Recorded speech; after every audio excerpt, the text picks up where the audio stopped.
Om Shri Gurubhyo Namaha. Advaitam, Chapter 16, Amelioration of Sorrows. When someone falls sick, many people will give many reasons. Difference in Dhatu, Ayurveda doctor will claim. Allopathy doctor will say that it is due to infection. The psychoanalyst will give some other logic. Mantrikar will say that it is due to antagonizing a particular deity. The astrologer will point out to the peculiar positioning of some planets as the reason. A man well versed in Dharma Shastra will say that it is due to prarabdha of karma, not only for diseases, for everything that happens in life. A plethora of reasons are pointed out as the cause. For one thing, when so many causes are given, it is but natural that we get thoroughly confused. Are the planets the reason? Should we do some graha shanti? Should we try and please some deity? Is it the Kuladevam or village deity who has been antagonized in some way? After all, for all illness, we have to find the cure also. Is it not so? If it is effect of our past karma, should we just keep quiet and wait for it to be over? Confusion confounded is the situation. Among many reasons, if we carefully analyze, we will find that they are all interconnected. Our own past actions are the cause. The trouble is that we cannot find the immediate connection. As per science, when there is the effect, there has to be a cause. We also see that for one cause, the effects are many. There is a rain, let us say. The ground gets wet. Sometimes it leads to floods. Insects multiply. Frogs proliferate and make a racket. Some plants thrive. Some trees get uprooted. Some plants deteriorate and die. The rain is one cause. The effects are many. Similarly, whether we listen to the mantrikar or astrologer or the doctor, our own past action somehow is the root cause. And the problems are not only illness. Problems are related to income, profession, jobs, human relations, physical, mental, financial, and so on. Behind all this are our past actions and our present attitudes. The whole universe is bound by the dichotomy of cause, effect, and action reaction. The science of physics proves this point. Since the animate world and the inanimate world, that is the Jiva and Jada Prapancham, both originate from the same origin, the law of cause and effect is equally applicable to the physical and human, this sentient and insentient world, or actions by manasa, vacha, or karma, that is by mind, speech, or action, have to have effect. The good and bad situations we face today have to be the effect of our actions of the past. Some of these good and bad effects are resultant of action and behavior of some of the related persons too. As it is said that children do bear the brunt of the actions of the parents, some bad effects we face could be due to the meritorious effects of our enemies. All the movements in the universe are due to one Shakti or power only. All that happens is due to the divine will only. There is nothing that happens without this connectivity. God or Paramatma or Parashakti connect in multifarious ways what is seemingly unconnected. The first cause is of our own making. Planetary positions and such are only the symbolic or secondary causes.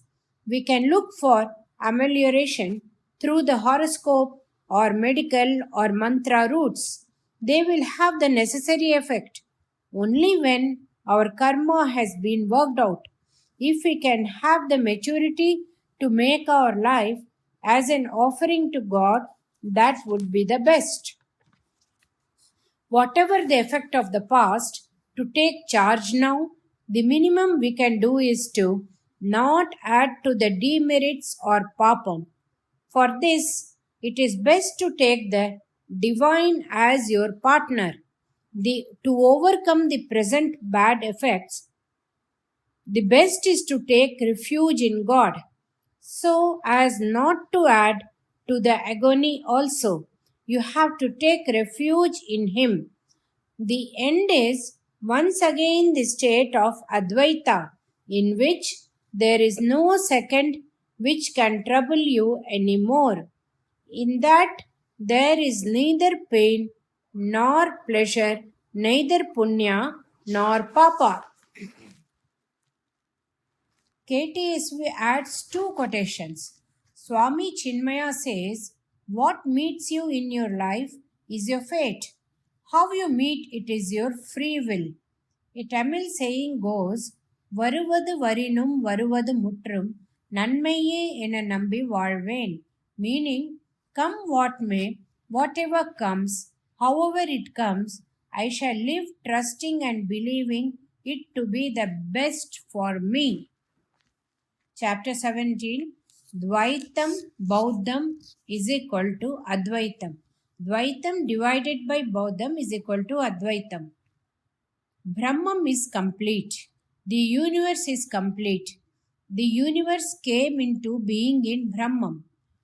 Despite taking out the universe from Brahman, Brahman remains complete. So declares a mantra from Upanishad. It says, Purnamadah Purnamidum Purnat Purnamudachyate Purnasya Purnamadaya Purnameva Vasishyate. Om Shanti Shanti Shantihi. Meaning of the mantra is like this. Om, that is totality. This is also totality. Fullness comes from fullness. Taking fullness from fullness, it remains as fullness. For the word complete or totality and fullness are synonymous, which is Sanskrit is the word Purnam. Purnam means everything. How can this be? How can two things be both Purnam? How can the equation Purnam minus Purnam be equal to Purnam? What is the meaning of this? In truth, the world is not taken out of Brahman. Brahman itself appears as the universe. Brahman has not created the universe using some other material. Neither has Brahman transformed itself into the universe. Brahman appears as the universe, that is all. We look at the garland and construe it to be a snake. Now garland appears as the snake. Garland did not convert into a snake. Garland has neither created the snake. When we thought it to be the snake, it appeared completely as the snake. When seen and known to be garland, it is completely the garland. In the Purnam called garland, the Purnam called snake appeared. Similarly, the universe appears in Brahman. The same at two different times or perspectives appears as two different things. When it appeared as the snake, was there any addition? No. When known to be the garland, was there a subtraction? Neither. The same way, there is no addition and subtraction to Brahman when the universe seemingly appeared and when it is realized to be Brahman.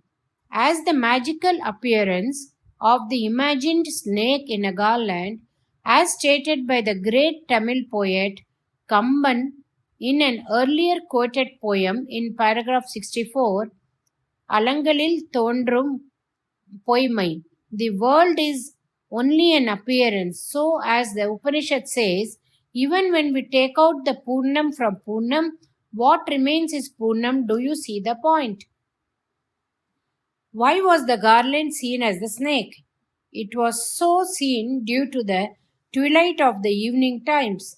Some way, in the darkness of Maya, Brahman is seen as the world. Maya means hiding or veiling of what is there and projecting what is not there. The unreal Maya hides the real and shows the unreal. How can the unreal Maya, which has no astitva or basis of existence, do this? I will give a reply to this question strictly as per mathematics. Regarding Brahman, we have seen earlier that it does not increase with addition and does not decrease with subtraction. It always remains complete or Purnam. Now, I will tell as to how Purnam is not affected by multiplication and division also. We divide a number by another number. As the denominator becomes smaller, the resultant quotient becomes bigger. If we divide 16 by 16, the quotient is 1. The same numerator, when divided by 4, the quotient is 4.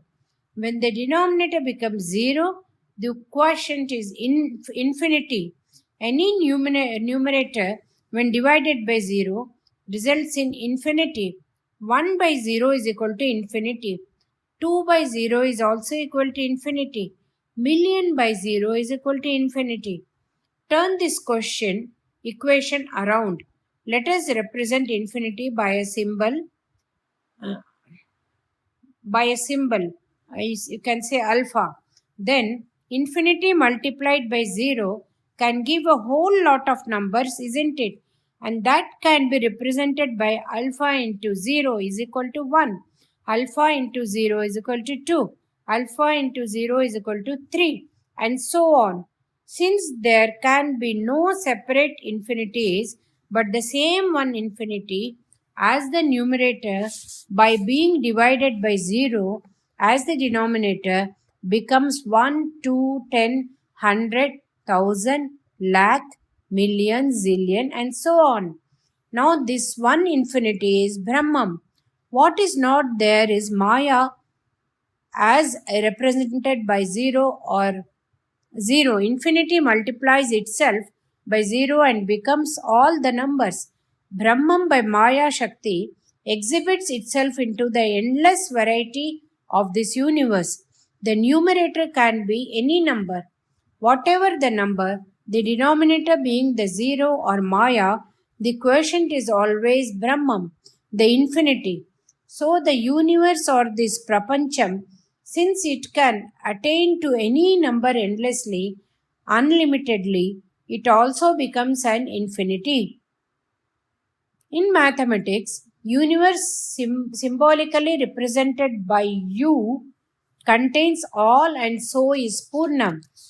Pause to wonder what variety we see in the universe. Plants, animals, insects, birds, fishes, germs, bacteria, compounds, chemicals, mixtures, elements, atoms, particles, subatomic particles, non-particles, planets, suns, stars, pulsars, quasars, Milky Ways, galaxies, universes and black holes. Then think for a moment as to how many ways our individual minds can go in how many directions. The only way we can try to understand the mantra of the Upanishad quoted in para 94 above is to think of Brahman as the constant Purnam and the universe as the ever-changing Purnam. The only constant thing about this world is that it is all the time changing. What is changing cannot be real. Whatever the value we give to a number, 1 to infinity, what is unreal is unreal. Asat or non-being is not. Here we should take the rule of mathematics which says any number multiplied by 0 is zero only. So the Brahman into Maya is equal to the universe, that is equal to zero only.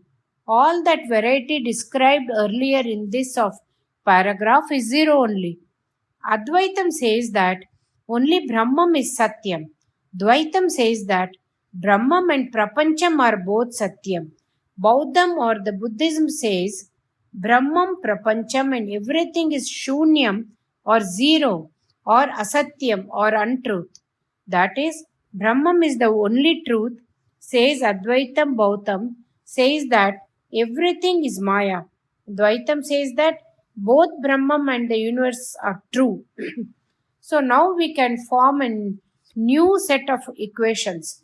Brahman into Maya is equal to Prapancham, as we said earlier, can be written as Advaitam into Bauddham is equal to Dvaitam, or Dvaitam by divided by Bauddham is equal to Advaitam.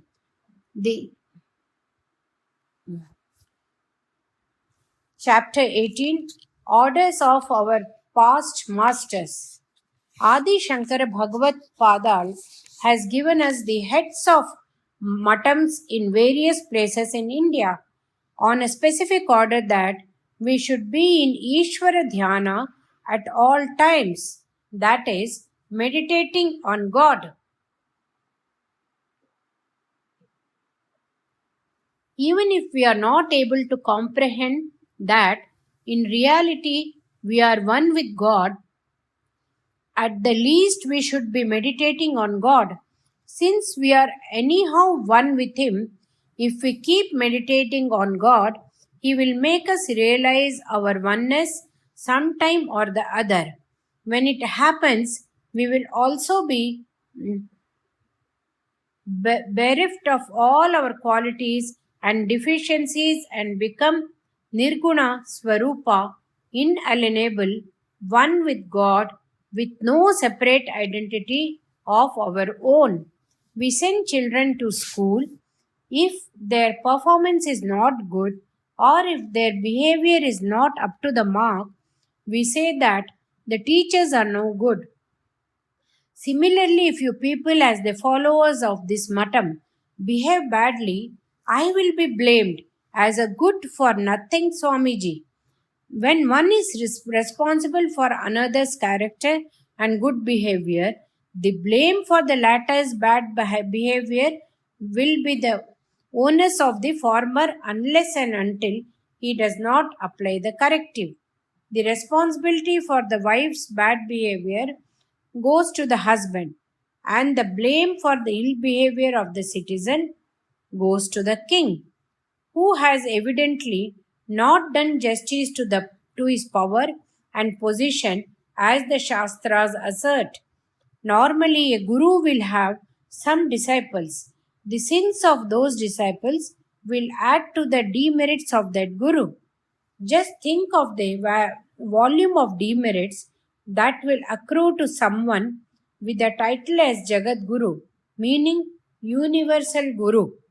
The only way to offset the accumulation of papam is to be in dhyana. That is why Bhagavad Padal has directed us to make you all to meditate and get you all deeply involved in that process. And if the disciples and followers do not regularly pick up the practice dhyana, we as gurus have been ordered to meditate more and more on behalf of all of them. I am trying to do that as much as possible. And if you also pick up the habit, you would lessen my burden that much.